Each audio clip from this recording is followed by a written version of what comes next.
అరటి సాగులో దిగుబడులు ఆశించినంత మేర లేకపోవటానికి ముఖ్య కారణం చీడపీడలు. ఈ తోటలకు పురుగుల బెడద అంతగా లేనప్పటికీ శిలీంధ్రపు బూజు తెగుళ్ల బెడద ఎక్కువ. ముఖ్యంగా పనామా, సిగటోక, ఆకుమచ్చ, దుంపకుళ్ళు తెగుళ్లు పట్టి పీడిస్తుంటాయి. వీటి వల్ల చెట్లు క్షీణించి గెల దిగుబడి, కాయ నాణ్యత తగ్గిపోతుంది. ఒక్కోసారి చెట్లు చనిపోయే ప్రమాదం కూడా ఉంది. వీటిని అధిగమించే మార్గాలు, నివారణకు సకాలంలో చేపట్టాల్సిన సస్యరక్షణ చర్యల గురించి తెలియచేస్తున్నారు శాస్త్రవేత్త డాక్టర్ సుధా జాకబ్.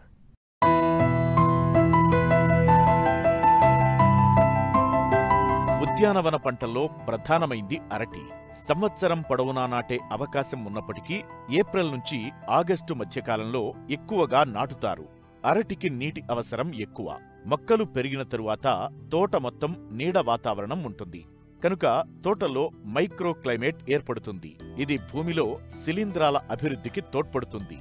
మొక్కలు ఆరోగ్యవంతంగా ఉన్నప్పుడు వీటి దాడి ఉండనప్పటికీ ప్రతికూల వాతావరణం, నీటి ఎద్దడి పరిస్థితులతో మొక్కలు ఒత్తిడికి గురైనప్పుడు అరటి మొక్కలు సులభంగా తెగుళ్లకు లొంగిపోతాయి.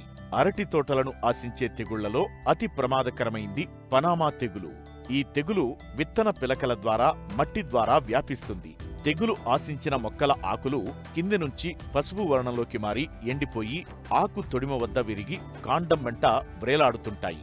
అలాగే భూమి దగ్గరగా కాండంపై నిలువుగా పగులు ఏర్పడుతుంది. ఈ తెగులును రసాయనాల ద్వారా నివారించడం సాధ్యం కాదు. కాబట్టి ఈ తెగులును తట్టుకునే రకాలను ఎన్నుకుని సాగు చేయాలి.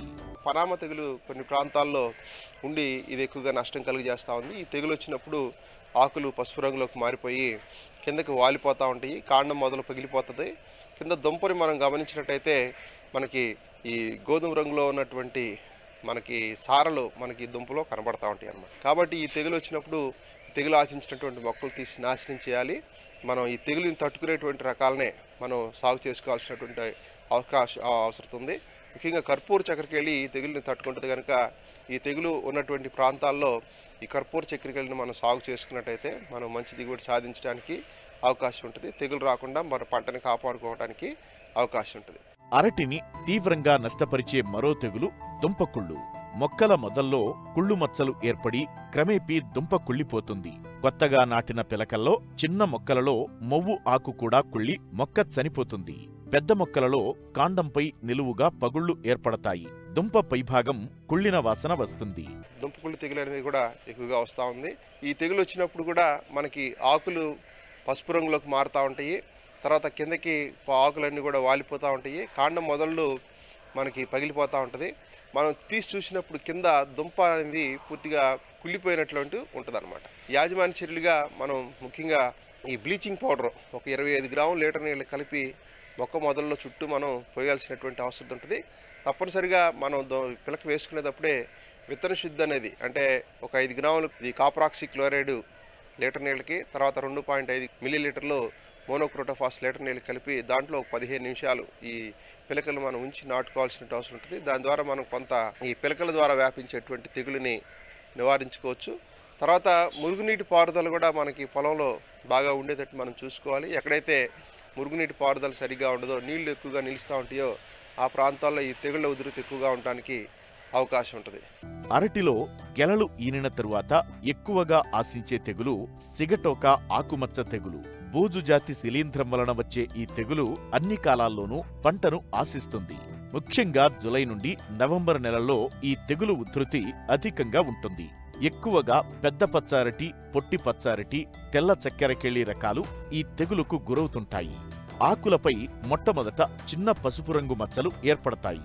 క్రమేపీ అవి పెరిగి పెద్దవై మధ్యలో బూడిద రంగు కలిగి ఉంటాయి. ఈ మచ్చలు గోధుమ రంగులోకి మారి ఒకదానితో ఒకటి కలిసిపోతాయి. దీనివల్ల ఆకులు ఎండిపోయి మొక్కలు క్షీణిస్తాయి. సిగటోక ఆకుమచ్చ తెగులు కూడా మనకి ఎక్కువగా మొక్కలను ఆశించి నష్టం కలుగజేస్తూ ఉంటుంది. సిగటోక ఆకుమచ్చ తెగులు వచ్చినప్పుడు దీన్ని నివారించుకోవడానికి మనం పైపాటుగా ప్రోపికోనజోల్ అనేటువంటి మందును కానీ, మ్యాంకోజెబ్ అనేటువంటి మందును కానీ నీళ్ళలో కలిపి మనం పైపాటుగా పిచికారి చేసుకున్నట్టయితే ఈ తెగులు యొక్క ఉధృతిని చాలా వరకు మనం నివారించుకోవచ్చు. తర్వాత ముఖ్యంగా చాలా తోటల్లో పొటాష్ యొక్క లోపం వస్తూ వలన కూడా ఆకులు పూర్తిగా ఎండిపోతూ ఉంటాయి.